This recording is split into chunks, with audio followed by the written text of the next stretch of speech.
Saya mendengar kabar berpulangnya Glenn Fredly Rabu malam. Saya tengah bersiap menuju live Mata Najwa di studio ketika Dr. Tompi menyampaikannya.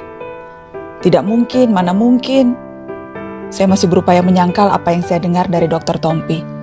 Sampai akhirnya saya menyerah dan kami bertangis-tangisan di telepon. Terakhir kami saling berkabar ketika Narasi mempersiapkan konser musik donasi di rumah aja. Kakak Glenn memang sakit ketika itu. Karenanya ia menyampaikan pesan meminta maaf tidak bisa tampil. Trio Lestari hanya muncul dengan Tompi dan Sandi Sandoro saja. Tapi kakak Glenn sempat mengirimkan video rekamannya bernyanyi Rumah Kita. Itu video penampilan terakhirnya, kata Dr. Tompi ke saya. Saya ingat beberapa kali mengingatkan untuk mengirim video rekamannya menyanyikan Rumah Kita. Sudah buat videonya, ditunggu ya kak, kalau belum ada kakak Glenn Fredly belum lengkap video ini. Berulang kali saya menerornya ketika itu. Video itu akhirnya ia kirimkan. Dan baru kemudian saya tahu, ia menahan sakit saat menyanyi dan merekam dirinya sendiri menyanyikan lagu Rumah Kita. Saya membaca lagi percakapan itu. Tambah hancur hati saya. Ya Allah, andai saja saya tahu itu akan menjadi percakapan terakhir kami. Saya mengenalnya sejak lama. Berulang kali ia tampil di Mata Najwa. Dan ia tidak pernah hanya bicara tentang musik. Kakak Glenn bicara banyak hal lain tentang demokrasi, toleransi, dan pentingnya berbagi kasih. Kami juga sempat berkeliling. Ia pernah ikut saya ke Makassar dan saya pernah ikut kakak Glenn ke Ambon. Jika diingat-ingat kembali, momen-momen penting dalam karir saya selalu ada kakak Glenn. Ketika saya menutup perjalanan karir saya di Metro TV, kakak Glenn dan Dr. Tompi hadir khusus memandu acara perpisahan.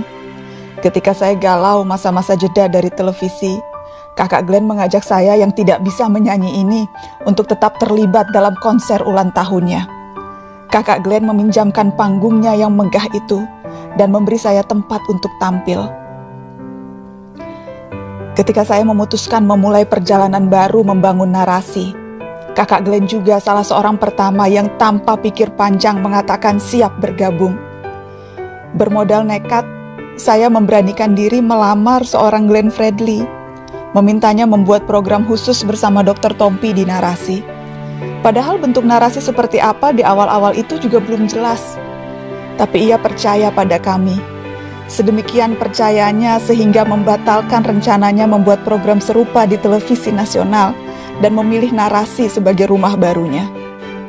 Ia sangat populer sebagai musikus yang menembangkan cinta.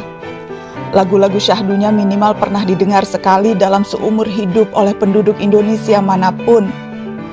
Bagi banyak kaum muda, salah satu atau dua lagu kakak Glenn akan mengingatkan mereka pada satu fase dari masa muda yang mengharu biru. Suaranya menemani banyak dari kita melewati hari-hari yang sulit ataupun baik. Tapi percayalah, hayat dan karya kakak Glenn bukan cuma tentang cinta dalam pengertian romansa. Pada awal dan pada akhirnya, cinta dalam hayat dan karya kakak Glenn adalah tentang kemanusiaan. Saya pernah mengajak kakak Glenn tampil di Syihab-Syihab bersama Abi Quraish Syihab. Ketika itu bulan Ramadan, kami bertiga hadir di Masjid Bait Al-Quran, menunggu berbuka puasa sambil berbincang tentang keberagaman dan kemanusiaan. Sesuatu yang selalu dipegangnya sejak kecil, karena ia kerap diajarkan bahwa semua kita bersaudara tanpa melihat latar belakang agama. Ia bahkan pernah menjadi produser dan menulis lagu album musik bernafaskan Islam yang bertajuk Hidayah. Dia adalah sahabat kaum marginal.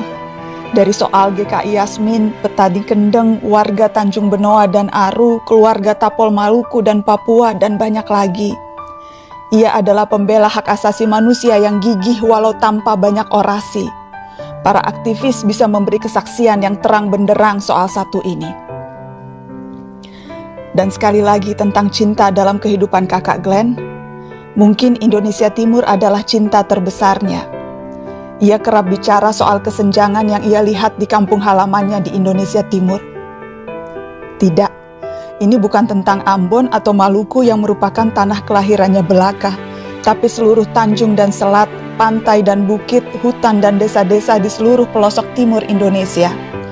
Berkali-kali di setiap kesempatan ia tak pernah lelah berbicara tentang timur Indonesia. Dengan caranya sendiri ia selalu mengingatkan kita bahwa Indonesia bukan hanya Jakarta atau Pulau Jawa.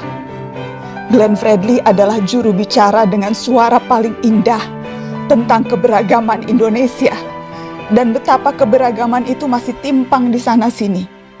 Dan tugas kita bersama untuk memperbaikinya dengan segala cara yang kita bisa. Bukan hanya belantika musik yang menanggung, bukan cuma penggemar setiamu yang merana. Indonesia dan peran-peran kemanusiaan yang pernah kau isi itu ikut merasa kehilangan, Kak. Tadi malam saya memberitahu Abi Kures soal kamu, Kak Glenn. Abi Kures kemudian berucap, kita yakin bahwa rahmat Tuhan yang maha luas menyentuh semua makhluknya. Amin ya Rob.